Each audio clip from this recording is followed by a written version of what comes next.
आए इब्ने आदम तेरी इबादत को सलाम है। आए इब्ने आदम तेरी इबादत को सलाम है, लेकिन सिवाय हुब्बे पंचतन के सजदा हराम है। ये रोजा नमाज़ी सब फर्ज है, लेकिन जन्नत उसको मिलेगी जो पंचतन का गुलाम है। भैया तो मते खड़ी चो सुभान अल्लाह। दुआ कंदो वञावा अल्लाह तोखे अञा भी वधाई दो, मौला तोखे अञा भी वधाई दो। दर्द वधी वियो त खुली चो सुभान अल्लाह। जे अञा कोन फायदो मिलियो थी त चुपड़ी करे वे। अल्लाह तोखे अञा भी वधाई दो, मौला तोखे अञा भी वधाई दो। अल्लाह तोखे अञा भी वधाई दो, मौला तोखे अञा भी वधाई दो। अल्लाह तोखे अञा भी वधाई दो, मौला तोखे अञा भी वधाई दो। अतर पंचतन जो सुञाणी कसो तोखे कान लगदी। अल्लाह तोखे अञा भी वधाई दो, मौला तोखे अञा भी वधाई दो। अल्लाह तोखे अञा भी वधाई दो, मौला तोखे अञा भी वधाई दो। अल्लाह तोखे अञा भी वधाई दो, मौला तोखे अञा भी वधाई दो। मिठड़े मोहम्मद जो मिठो नालो, बाबो अम्मा फातिमा जो निरालो। मिठड़े मोहम्मद जो मिठो नालो, बाबो अम्मा फातिमा जो निरालो। इसम इहो आरी किसो तोखे कान लगदी।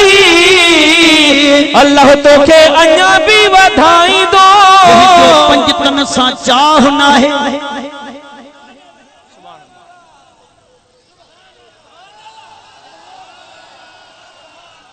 बारडन वारी सुभान अल्लाह नथो घुराए। सुभान अल्लाह चओ, मुर्स माण्हू थी सुभान अल्लाह चओ। सुभान अल्लाह।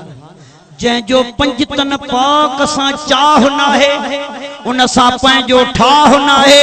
भली हुजूं हिक पीउ ऐं माउ जा सगा पुट, पर पंचतन जो वेरी असांजो भाउ न आहे। हाणे इहो शान हज़ारनि जे तइदाद में अवाम हेतिरो न आवाज़ कढियो थी नारे जो। नारे हैदरी। जरा जोर से बोलो अली अली। जरा ऊंचा बोलो अली अली। काबे का गोहर अली अली। हम सबका मौला अली अली। हसनैन का बाबा अली अली। अली जी औलाद सां जनी बोलियो बाड़ो। न हुंदुन सुख सामीअ में, हुंदुन कबर में काढ़ो।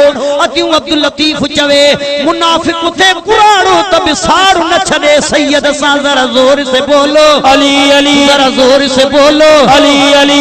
जो भी पियारो अली अली। जो भी पियारो अली अली। फिरोहिन जो पियारो अली अली। चांदन जो पियारो अली अली। जिन जो पियारो अली अली। मन जो पियारो अली अली।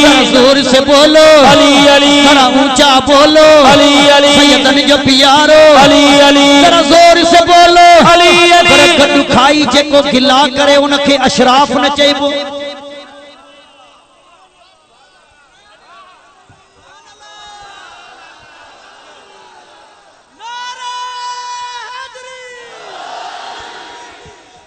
गॾु खाई जेको गिला करे, गॾु खाई जेको गिला करे उनखे अशराफ न चइबो। पितल ऐं सोन जी जेको सुञाण न करे उनखे सराफ न चइबो। बिना हुब हज़रत अबू बकर सिद्दीक़ जे, बिना हुब हज़रत उमर फारूक जे, बिना हुब हज़रत उस्मान गनी जे, बिना हुब हज़रत अली मुर्तज़ा जे जन्नत में वञे इहो इंसाफ न चइबो।